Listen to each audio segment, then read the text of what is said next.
नमस्कार, मैं doctor Girish Kakade Sahyadri hospital में कंसल्टेंट रुमाटोलॉजिस्ट करके काम करता हूं। आज मैं आपको यूरिक एसिड क्या होता है और क्या आपका जॉइंट पेन सच में यूरिक एसिड की वजह से है क्या, इसके बारे में बताऊंगा। तो सबसे पहले यूरिक एसिड क्या होता है। यूरिक एसिड ये अपने बॉडी का वेस्ट प्रोडक्ट है। पूरा बॉडी का मेटाबॉलिज्म एंड होने के बाद सबसे एंड में यूरिक एसिड तैयार होता है, जो किडनी द्वारा बाहर फेंका जाता है। अगर आपका किडनी का फंक्शन उतना नॉर्मल नहीं है तो यूरिक एसिड पूरी तरह से बाहर फेंका नहीं जाता और वो बॉडी में बढ़ने लगता है।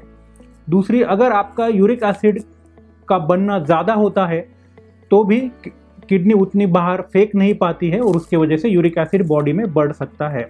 तो ये यूरिक एसिड बॉडी में बढ़ने के बाद आपको उसकी वजह से क्या तकलीफ हो सकती है। तो ये यूरिक एसिड जो बढ़ता है वो अलग अलग टाइप के जॉइंट्स में जमा हो जाता है।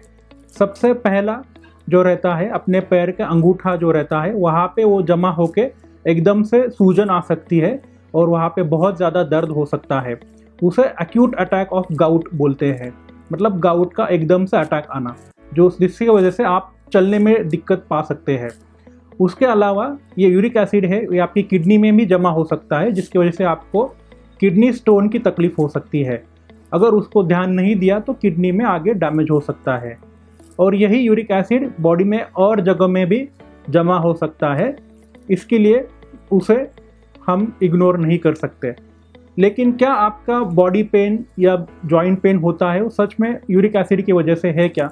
जब आप अपने डॉक्टर के पास जाते हैं तो बहुत बार आपने देखा होगा कि यूरिक एसिड किया जाता है और यूरिक एसिड अगर थोड़ा सा भी ज़्यादा आ जाता है तो उसकी दवाई चालू की जाती है।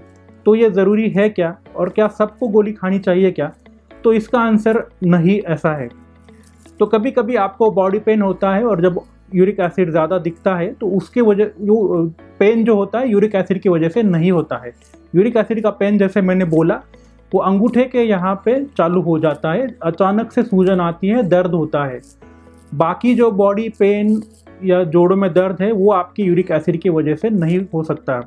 तो उसके लिए आपको स्पेशलिस्ट को दिखाना चाहिए। यूरिक एसिड जो है वो अपने बॉडी के मेटाबॉलिक सिंड्रोम का भी एक पार्ट होता है।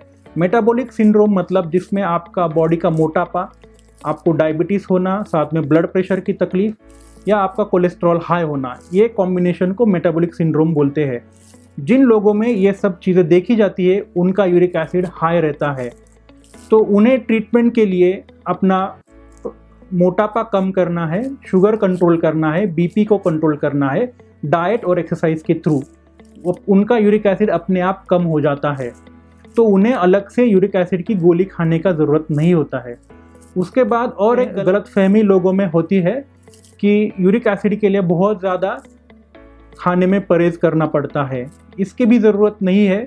अगर आप वेजिटेरियन हो तो वेजिटेरियन खाने में कोई परहेज़ करने की ज़रूरत नहीं है, आप सब खाना खा सकते हैं। लेकिन अगर आप नॉन वेजिटेरियन हो और नॉन वेज खाना खाते हो तो आपको रेड मीट या फिश उसको आपको कम करना है।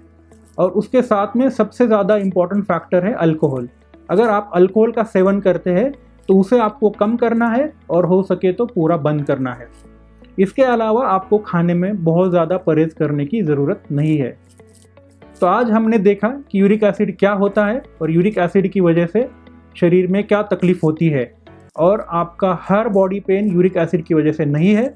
और अगर आपका यूरिक एसिड थोड़ा सा बड़ा है तो उसे आपको यूरिक एसिड की टैबलेट लेने की ज़रूरत नहीं है। अगर आपको इसके बारे में और जानकारी चाहिए और आपको अगर कोई इसके बारे में शंका है तो आप कमेंट सेक्शन में ज़रूर लिखिए, हम आपको जल्दी से जल्दी उसके बारे में आंसर बताएंगे। धन्यवाद।